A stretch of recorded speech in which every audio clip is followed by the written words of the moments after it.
बोलो श्री रामचंद्र जी की जय। बोलो हनुमान जी की जय। भवन गयो 10 कंधर, इहा पिशाचिनी वृंद। सीत ही त्रास देखा वही, धर ही रूप बहुमंद। रावण घर चला गया, यहाँ राक्षसियों के समूह बहुत से बुरे रूप धरकर सीता जी को भय दिखलाने लगे। त्रिजटा नाम राक्षसी एका, रामचरण रति निपुण विवेका। सब नौ बोली सुनाए सी सपना, सीत ही से करहु हित अपना। उनमें एक त्रिजटा नाम की राक्षसी थी। उसकी श्री रामचंद्र जी के चरणों में प्रीति थी और वह विवेक में निपुण थी। उसने सबको बुलाकर अपना स्वप्न सुनाया और कहा, सीता जी की सेवा करके अपना कल्याण कर लो। सपने बानर लंका जारी सा, जातु धान सेना सब मारी। खर आरुण नगन 10 सीसा, मुंडित सिर खंडित भुज वीसा। स्वप्न में एक बंदर ने लंका जला दी, राक्षसों की सारी सेना मार डाली गई। रावण नग्न है और गधे पर सवार है, उसके सिर मुड़े हुए हैं, 20 भुजाएं कटी हुई हैं। यही विधि सो दक्षिण दिश जाई, लंका मनहु विभीषण पाई।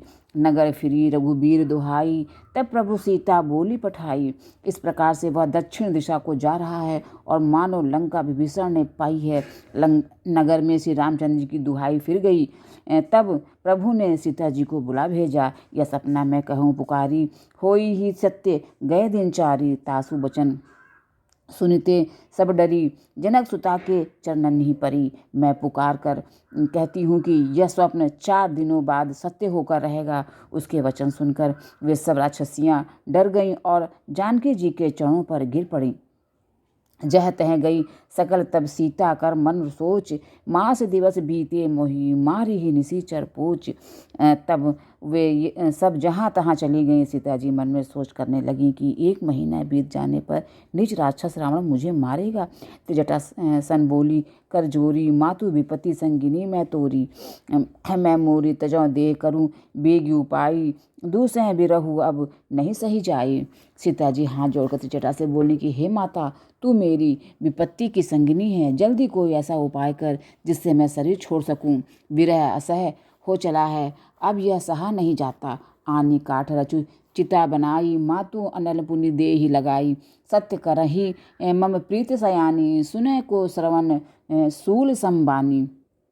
काठ लाकर चिता बनाकर सजा दे हे माता, फिर उसमें आग लगा दे। हे सयानी, तू मेरी प्रीति को सत्य कर दे। रावण के शूल के समान दुख देने वाली वाणी कानों से कौन सुने। सुनत बचन पद गही समुझायसी, प्रभु प्रताप बल सुजसु सुनायसी। निसिन अनल मिल सुनु सुकुमारी, अस कहीं सो निज भवन सिधारी। कह सीता विधि भाव प्रतिकूला, मिलहि न पावक मिटहि न सूला। देखियत प्रकट गगन अंगारा, अवनि न आवत एक अवतारा। सीता जी के वचन सुनकर त्रिजटा के चरण पकड़कर उसने समझाया और प्रभु का प्रताप बल और सुयश सुनाया। हे सुकुमारी सुनो, रात्रि के समय आग नहीं मिलेगी। ऐसा कहकर वह अपने घर चली गई। सीता जी कहने लगी कि विधाता ही विपरीत हो गया है, न आग मिलेगी न पीड़ा मिटेगी। आकाश में अंगारे प्रकट दिखाई दे रहे हैं, पर पृथ्वी पर एक भी तारा नहीं आता। पावक में शशि स्रवत न आगी, मानहु मोहि जानी हत भागी। सुनहि बिने मम बिटप अशोका, सत्य नाम करूँ हरू मम शोका। चंद्रमा अग्नि में है, किंतु वह भी मानो मुझे हतभागिनी जानकर आग नहीं बरसाता है। अशोक वृक्ष मेरी विनती सुन, मेरा शोक हर ले और अपना नाम सत्य कर। नूतन किसले अनल समाना, देही अग्नि जनि करहि निदाना। देखी परम बिरहा कुल सीता, सो छन कपि ही कलप संबीता। तेरे नए नए कोमल पत्ते अग्नि के समान हैं, अग्नि दे विरह रोग का अंत मत कर। अर्थात विरह रोग को बढ़ाकर सीमा तक न पहुंचा। सीता जी को विरह से परम व्याकुल देखकर वह क्षण हनुमान जी को कल्प के समान बीता। कपि करी हृदय विचारी, दिन नहीं मुद्रिका डारी। तब जनु अशोक संगार दिन नहीं, हर्षी उठी कर गयऊ। तब हनुमान जी ने हृदय में विचार कर अंगूठी डाल दी, मानो अशोक ने अंगारा दे दिया। सीता जी ने हर्षित होकर उठकर उसे हाथ में ले लिया। तब देखी मुद्रिका मनोहर, राम नाम अंकित अति सुंदर। चकित स्थितौ मुद्री पहचानी, हरस विषाद हृदय कुलानी। तब उन्होंने राम नाम से अंकित अत्यंत सुंदर एवं मनोहर अंगूठी देखी। अंगूठी को पहचान कर सीता जी आश्चर्यचकित होकर उसे देखने लगीं और हर्ष तथा विषाद से हृदय में अकुला उठी। जीती जो सकई अजय रघुराई, माया ते असी रचि नहीं जाई। सीता मन विचार कर नाना, मधुर वचन बोले हनुमाना। श्री रघुनाथ जी तो सर्वथा अजय हैं, उन्हें कौन जीत सकता है, और माया से ऐसी अंगूठी बनाई नहीं जा सकती है। सीता जी मन में अनेक प्रकार के विचार कर रही थी। इसी समय हनुमान जी मधुर वचन बोले कि रामचंद्र गुण बरने लागा, सुनते ही सीता कर दुख भागा। लागे सुने श्रवण मन लाई, आदि हूँ ते सब कथा सुनाई। वे रामचंद्र जी के गुणों का वर्णन करने लगे कि जिनके सुनते ही सीता जी का दुख भाग गया। वे कान और मन लगाकर उन्हें सुनने लगी। हनुमान जी ने आदि से लेकर सारी कथा कह सुनाई। सरनामृत जे ही कथा सुहाई, कहीं सो प्रकट होती किन भाई। तब हनुमंत निकट चले गए हूँ, फिर बैठी मन विस्मय भय हूँ। जिसने सीता जी बोले, जिसने कानों के लिए अमृत रूप या सुंदर कथा कही हुए वह हे भाई प्रकट क्यों नहीं होता। तब हनुमान जी पास चले गए। उन्हें देखकर सीता जी फिर कर मुंह फेर कर बैठ गईं। उनके मन में आश्चर्य हुआ कि रामदूत में मातु जानकी, सत्य शपथ करुणा निधान की। यह मुद्रिका मातु में आनी, दिन ही राम तुम कह सही दानी। हनुमान जी ने कहा कि हे माता जानकी, मैं श्री रामचंद्र जी का दूत हूँ, करुणा निधान की सच्ची शपथ करता हूँ। हे माता, यह अंगूठी मैं ही लाया हूँ। श्री राम जी ने मुझे आपके लिए यह सही दानी, निशानी या पहचान दी है। नर बानर ही संग कहू कैसे, कही कथा भई संगति कैसे। सीता जी ने पूछा कि नर और वानर का संग कहो कैसे हुआ। तब हनुमान जी ने जैसे संग हुआ था वह सब कथा कही। कपि के वचन सप्रेम सुनि उपजा मन विश्वास, जाना मन क्रम वचन यह कृपा सिंधु कर दास। हनुमान जी के प्रेम युक्त वचन सुनकर सीता जी के मन में विश्वास उत्पन्न हो गया। उन्होंने जान लिया कि यह मन वचन और कर्म से कृपा सागर श्री रघुनाथ जी का दास है। हरिजन जानी प्रीति अति गाड़ी, सजल नयन पुलकावली बाड़ी। बुढ़त विरह जलधि हनुमाना, भय तात मोह कहु जल जाना। भगवान का जन सेवक जानकर अत्यंत गाढ़ी प्रीति हो गई। नेत्रों में प्रेम अश्रुओं का जल भर आया और सर अत्यंत पुलकित हो गया। सीता जी ने कहा, हे तात हनुमान, विरह सागर में डूबती हुई मुझको तुम जहाज हुए।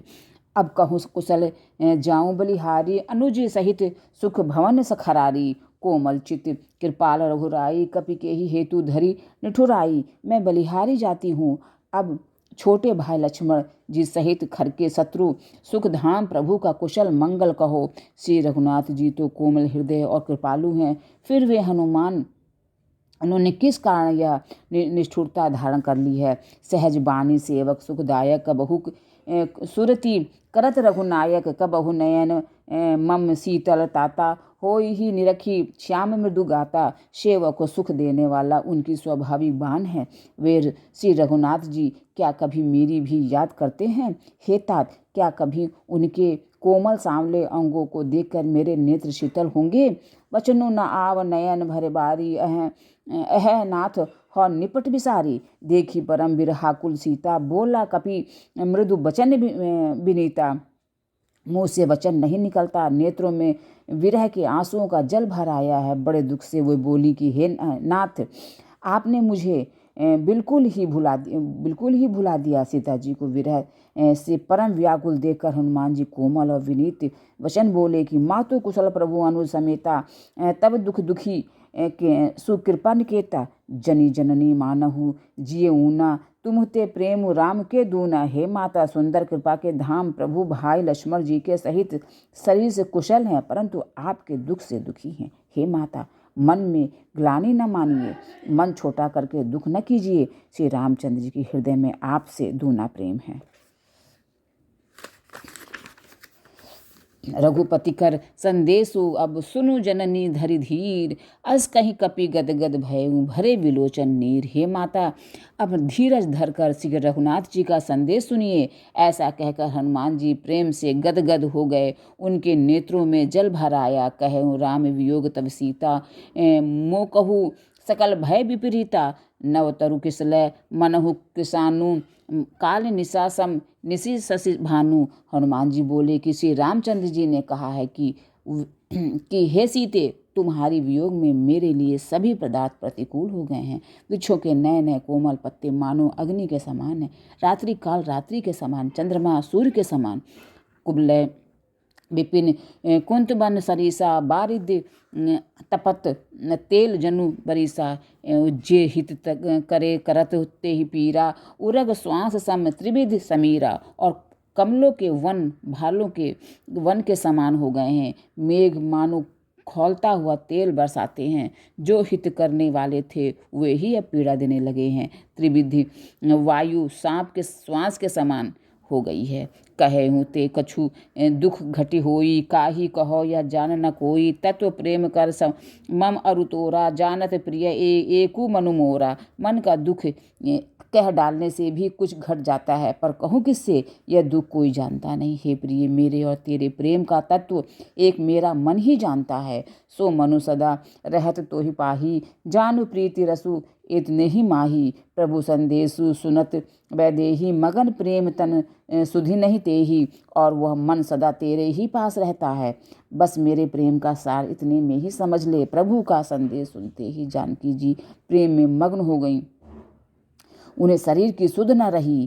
कह कपि हृदय धीर धरु माता, सुमेरु राम सेवक सुखदाता। उर आनहु रघुपति प्रभुताई, सुनि मम वचन तजहु कदराई। हनुमान जी ने कहा कि हे माता, हृदय में धैर्य धारण करो और सेवक को सुख देने वाले श्री राम जी का स्मरण करो। श्री रघुनाथ जी की प्रभुता को हृदय में लाओ और मेरे वचन सुनकर कायरता छोड़ दो। निश्चर निकर निपतंग सम रघुपति बान किसानु, जननी हृदय धीर धरू, जरे निशाचर जानू। राक्षसों के समूह पतंगों के समान और श्री रघुनाथ जी के बाण अग्नि के समान है। हे माता, हृदय में धैर्य धारण करो और राक्षसों को जला ही समझो। बोलो श्री रामचंद्र जी की जय, बोलो हनुमान जी की जय।